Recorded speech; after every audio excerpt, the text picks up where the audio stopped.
Hello students, welcome to the Pole Science of class 9, and today we will proceed with the topic the preamble of the Indian Constitution.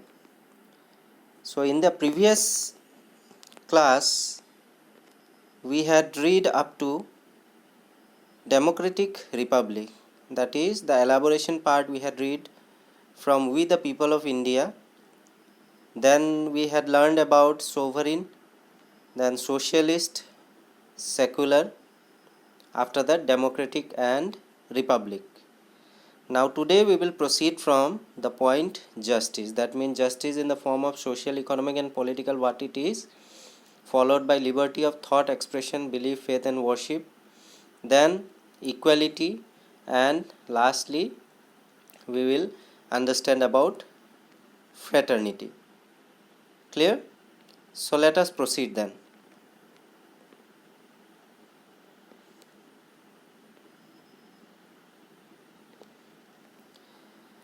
So according to the preamble of the Indian Constitution, justice promises to give people what they are entitled to in terms of basic rights to food, clothing, house, participation in the decision making, and living with dignity as human beings. That means what? Justice promises, first of all, gives us what? The basic rights to food, cloth, and house. Clear? That means whatever the right we citizens must get in the form of what? Right to food, right to clothing, and right to housing. So these three basic rights are being given to us through the head justice. And along with that, number 4, it also entitles us to participate in the decision making. So how we the people of country India actually participates in the decision making? Through our universal adult franchise, that means by utilizing our right to vote. Clear? And after that, the 5th point is living with dignity as human beings. So this is one of the most important points, because if we are born as a human being in Indian society, so we need to get respect, we need to get dignified. So in order to live with dignity as human beings, we need to get both the things, like respect also and dignity also, and we should give this thing to others also.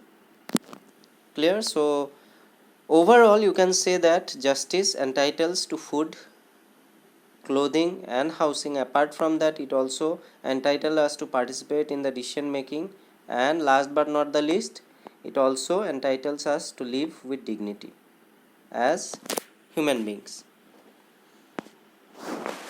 So next is about liberty. The preamble also mentions about liberty of thought and expression.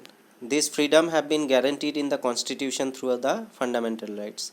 That means by the word itself only you can understand that liberty means free, and liberty of thought and expression, that means you can think also freely and you can express that too.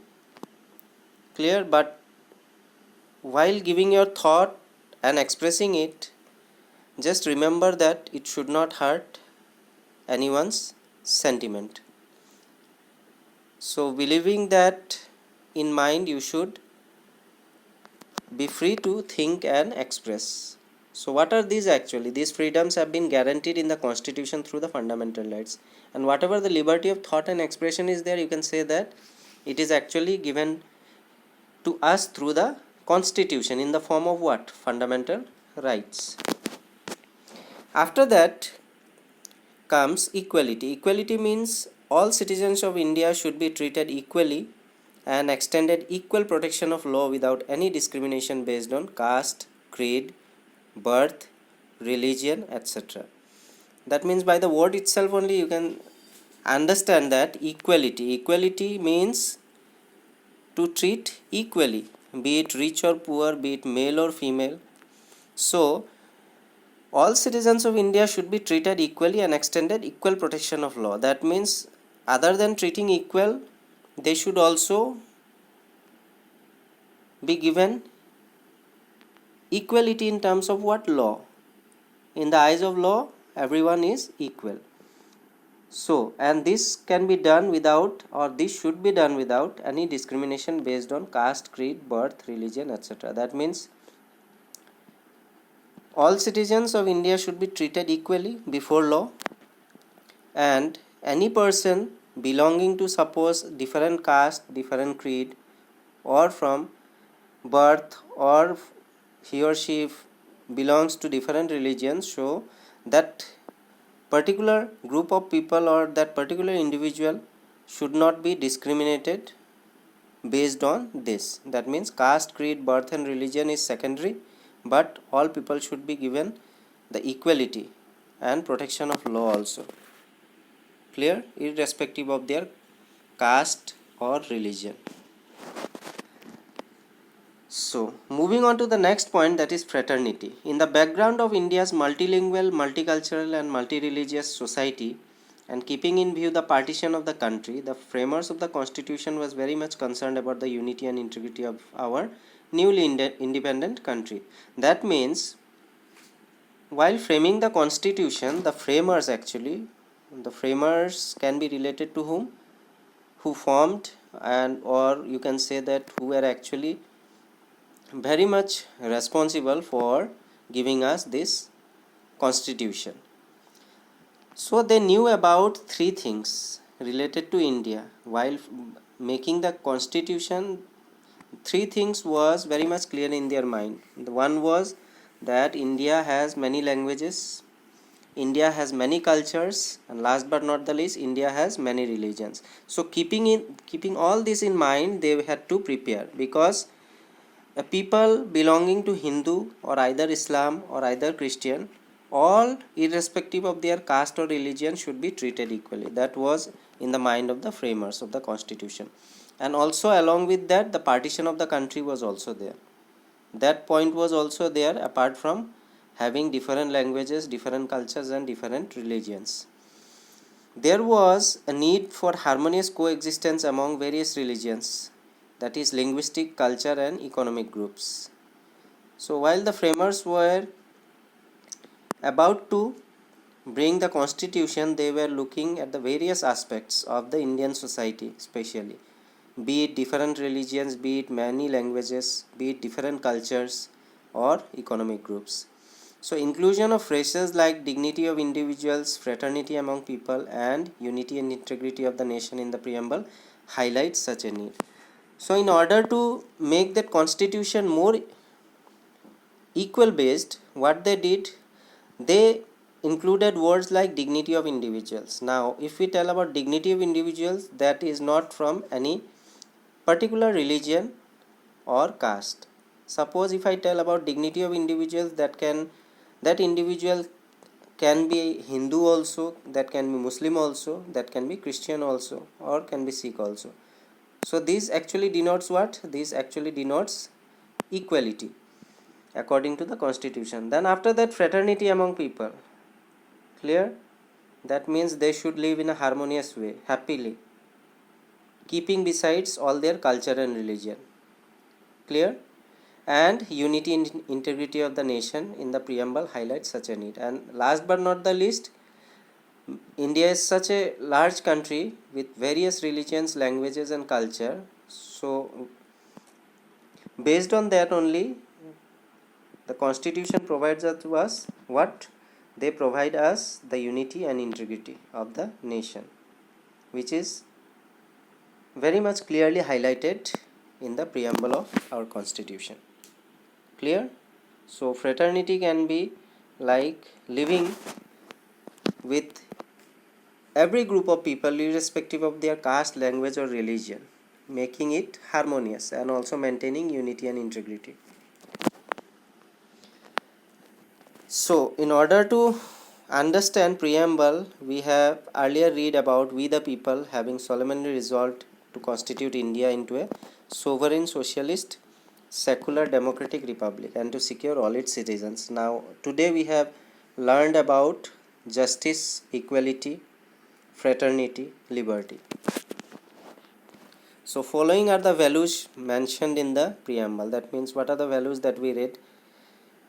I think that earlier you didn't know the preamble of India in such an elaborative way. So today we have read every minutes of the preamble of India in an elaborative way, be it the sovereignty, be it socialism, be it secularism, or democratic republic nature of India. Then followed by what we have read today was justice, liberty, equality, and fraternity. So in order to understand this preamble in a more clear way, I am giving you some pictures related to number one is sovereign. As you can see, this is the Indian Air Force holding national flag, and they are holding this national flag in the highest altitude, that is Siachen Glacier. Clear? So this denotes what? Sovereignty. After that, secular. Secular was what? Irrespective of caste, there is no official language. Many castes, religions are there, so they are living in a harmonious way, maintaining the unity and integrity of India. As you can see, Hinduism, Jainism, Buddhism, Sikhism, Islam, and Christianity. So the portion that is highlighted in the white color is denoting what? That we are Indian. It is so nicely done, you can see. After that, if I tell about democratic, the picture shows one box is there, vote, and a hand is shown casting his or her vote. So it denotes what? If I tell about democratic, that means right to vote is given to us, that means people, and the age criteria is 18 or above. After that, justice. As we have read today about justice, that protection of law should be there for each and every individual, irrespective of their gender or caste or religion or language. Justice would prevail through the preamble, or which is guaranteed by the Constitution, according to which all are equal before law. Then comes liberty of thought and expression that we have read today. As you can see in the picture clearly, you are free to think also and to express also, but remember one thing, your thinking and your expression should not hurt any others or anyone's sentiment. After that, equality. As you can see that both the sides are equal irrespective of their gender. On one side it's the male counterpart, and on the other side you can see the female counterpart. So the two sides are equal.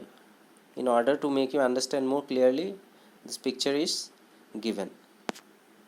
After that, fraternity. As you can see, the Indian cricket team making a round up so that 11 players are cheering after winning the match, and they are maintaining what? Fraternity through this picture. Clear? So with this, we have come to the end of this topic, the preamble of the Indian Constitution, and I hope that you are now very much clear about the topic, the preamble of Indian Constitution, which you have read in two parts, and we have read that two parts in a very elaborative way. So with this, I will wind up today's topic. Thank you.